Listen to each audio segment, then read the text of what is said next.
وعلی آل محمد یہ اس کا معنی تبدیل ہو جائے گا، وعلی آل محمد نہیں ہے، وعلی آل محمد، اللہم صلی علی محمد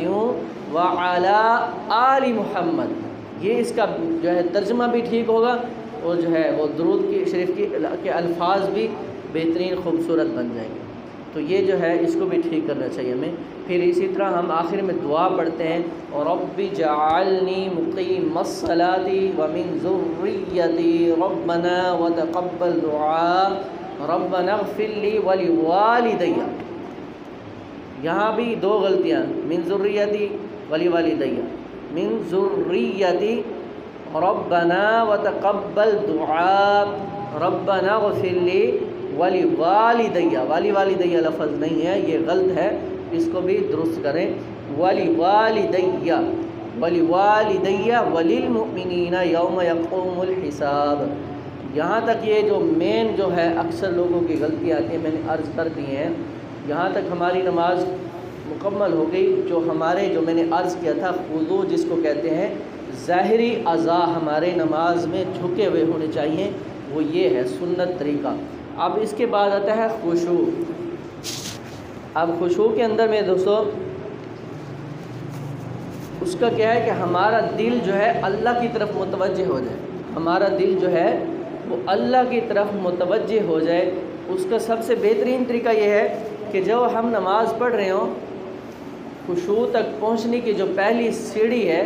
وہ یہ ہے کہ ہم جو اب نماز کے الفاظ ادا کر رہے ہیں ان نماز کے الفاظ کی طرف دھیان ہو۔ اب فرض کے میں نے کہا اللہ اکبر، یہ لفظ اللہ کی طرف دھیان ہو کہ میں نے لفظ اللہ اتنے بڑے ہیں، ان کا نام میں نے کس ادب سے لینا ہے، کتنا خوبصورت اس کو کر کے لینا ہے، اور ان الفاظ کو جو ہے ادا کیسے کرنا ہے، اس کی طرف دھیان ہو۔ اسی طرح آگے ساری نماز کے ہر ایک لفظ کی طرف جو ہے وہ اس کے الفاظ کی طرف ہمارا دھیان ہو۔ یہ خشوع کی جو ہے پہلی سیڑھی اس کو علماء کرام کہتے ہیں کہ ہمارا دل جو ہے وہ اس طرف دھیان ہوگا، جو ہے ہمیں نماز میں جو ہے الفاظ کس طرح ادا کرنے ہیں۔ دوسری جو اس کی سیڑھی خشوع کی بتائی جاتی ہے وہ یہ ہے کہ ان الفاظ کے ادا کرنے کے ساتھ اس کے معنی پر غور کریں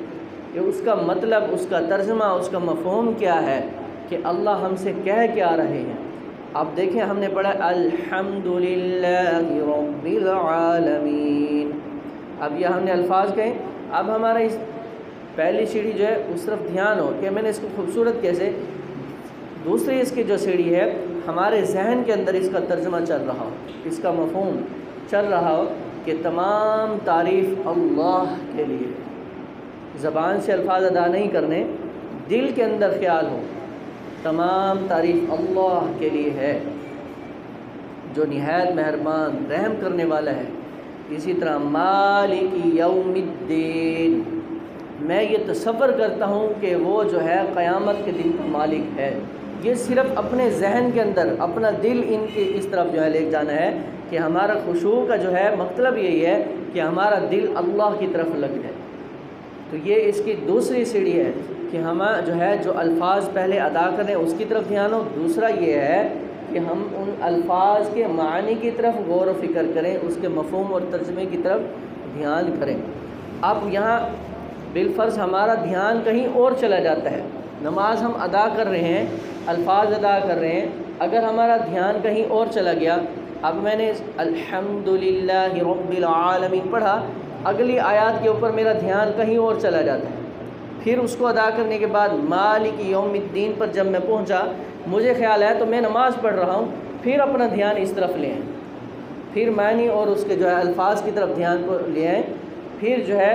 اگر پھر دوسری تیسری آیات کے بعد پھر دھیان بھٹک جاتا ہے، پھر اپنا خیال جو ہے وہ اس طرف لے آئیں۔ تو اس طرح کریں گے تو یہ ہماری انشاءاللہ پہلے دن ہم اگر اسی طرح کریں گے کہ ہمارا دھیان کہیں اور جا رہا ہے، ہم اپنے دھیان کو پھر نماز کی طرف معنی اور الفاظ کی طرف لے آئیں۔ پہلے دن اگر ہماری نماز میں 10 مرتبہ خیال کہیں اور گیا ہے تو اگلے دن جب ہم اسی طرح نماز پڑھیں گے ہمارا خیال 8 مرتبہ کہیں اور جائے گا۔ تیسرے دن جب ہم نماز پڑھیں گے اسی طریقے سے اپنے دھیان کو دوسری طرف جانے سے روکیں گے، الفاظ اور معنی کی طرف دھیان دیں گے، تو تیسرے دن ہماری آدھی غلطیاں رہ جائیں گی۔ پھر جب 5واں دن ہوگا کرتے کرتے ایک دن ایسا آئے گا بالکل ہم جو ہے بہترین خوبصورت دھیان لگا کر نماز پڑھ رہے ہوں گے۔ اس کے لیے صرف مشق کرنی، کسی کام کو ہم جب کرتے ہیں نا تو اس کو پہلے کسی اچھے استاد سے سیکھتے ہیں، پھر سیکھنے کے بعد اس کی الگ سے پریکٹیکل اس کی مشق کرتے ہیں کہ ہم اس کو صحیح طریقے سے کر لیں۔ جب صحیح ہمیں آ جاتا ہے تو پھر ہم آگے جا کر اس کو جو ہے اس کی نمائش کرتے ہیں، بھئی اب یہ اب مجھے کام بالکل آگے ہے، اب میں ٹھیک کرنے لگا۔ تو میرے دوستوں، نماز کو ہم کسی اچھے استاد کسی اچھے قاری سے سیکھیں، سیکھنے کے بعد اس کو ہم اس کے اوپر پریکٹیکل اس کے اوپر مشق کریں، اس کے لیے 2 نفل شروع کریں اور جو ہے اپنی ہر ایک چیز اس میں جو خضوع اور خشوع کی ہے اس کی طرف دھیان دیں، ہر ایک الفاظ کو معنی کو ادا کرتے وقت اس کی طرف دھیان دیں۔ جب ہم نفل کے اندر 2 رکعت پڑھ رہے ہوں گے، جب پڑھ لیں گے پہلے دن جیسے میں نے عرض کیا غلطیاں آئیں گی، دوسرے دن کم ہوتے ہوتے انشاءاللہ ایک دن ایسا آئے گا کہ وہ 2 نفل آپ کے ایسے بن جائیں گے کہ آپ جو ہے اپنے اللہ سے اپنے جو ہے تمام مسائل اور پریشانیاں حل کروانے والے بن جائیں گے۔ ہماری مسائل ہماری پریشانیاں جو ہے یہ تو نماز میرے بھائی دوستوں بڑے بڑے مسائل فرمایا علماء کرام کہتے ہیں نا کہ بھئی حل کرنے کے لیے ہماری جو ہے شروع کی نماز سے پہلے جو ہے آداب ہیں، ان کو اگر ہم پورا کر لیں تو اللہ رب العزت ان کی برکت سے ہماری چھوٹی موٹی پریشانیاں، اس کے لیے کیا ہے کہ ہم وضو کرتے ہوئے اپنا جو ہے وضو کو صحیح طریقے سے وضو کی جو دعائیں ہیں ان کو یاد کریں، وضو کے وقت جو ہے دعاؤں کا اہتمام کریں، ہر ایک چیز کو ہم فرائض سنت کو اچھے طریقے سے جب ادا کریں گے تو پھر جب ہم نماز میں آئیں گے تو ہمارا آٹومیٹکلی جو ہے پہلے سے وہاں پریکٹس ہو چکی ہوگی وضو کے اندر، پھر جب ہم نماز پڑھیں گے ہمارا خشوع اور خضوع جو ہے خود بخود نماز کے اندر وہ جو ہے ٹھیک ہوتا جائے گا۔ جب ہم اس طرح اس کی پریکٹس کر لیں گے، جو اس کی جو ہے مشق کریں گے، انشاءاللہ ایک دن آئے گا۔ اب دیکھیں ہم جب نماز پڑھ رہے ہوں تو ہمارا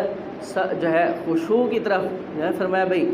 دل ہمارا اللہ کی طرف متوجہ، اس کی پہلا طریقہ بتا دیا میں نے کہ الفاظ کی طرف غور ہو، دوسرا یہ ہے کہ الفاظ کے معنی کی طرف غور ہو، پھر جو سب سے بڑی جو ہے چیز ہے وہ یہ ہے کہ جب میں نماز شروع کروں تو میں یہ دھیان کروں میرا اللہ مجھے دیکھ رہا ہے، میں اللہ کو دیکھ رہا ہوں۔ پہلے یہ ہو کہ میں اپنے اللہ کو دیکھ رہا ہوں۔ اب یہاں سوال پیدا ہو جاتا ہے ہم نے اللہ کو دیکھا تو نہیں ہے، اس کو تصور کیسے کریں؟ اب میں یہاں بات کر رہا ہوں، سپیکر ہے لگا ہوا ہے، اب کچھ لوگ باہر روڈ پر بھی کھڑے ہیں، وہاں بھی میری آواز جا رہی ہوگی، وہاں اب لوگ کھڑے ہیں الفاظ میری جو آواز سن رہے ہیں۔ اب کوئی اگر وہاں سے جا کر پوچھے کسی سے، وہ کہے گا مجھے آواز آ رہی ہے، تو وہ یہ کہے گا کہ اندر ایک جو ہے آدمی بیٹھا ہے بات کر رہا ہے، مجھے اس کا یقین ہے کہ وہ اندر آدمی بیٹھا ہے اور بات کر رہا ہے۔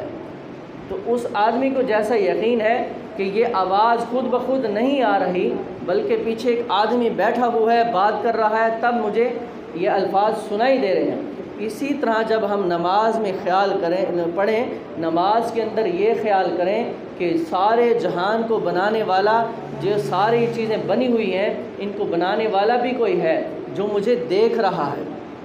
اسی طرح خیال کریں۔ اب ایک سورج ہے، سورج کی روشنی آ رہی ہے، اب اس کے پیچھے دیکھیں اس کا بنانے والا اللہ ہے۔ اب یہاں مسجد میں بیٹھے ہیں، روشنی آ رہی ہے، لائٹیں بند کر دیں پھر بھی روشنی آئے گی،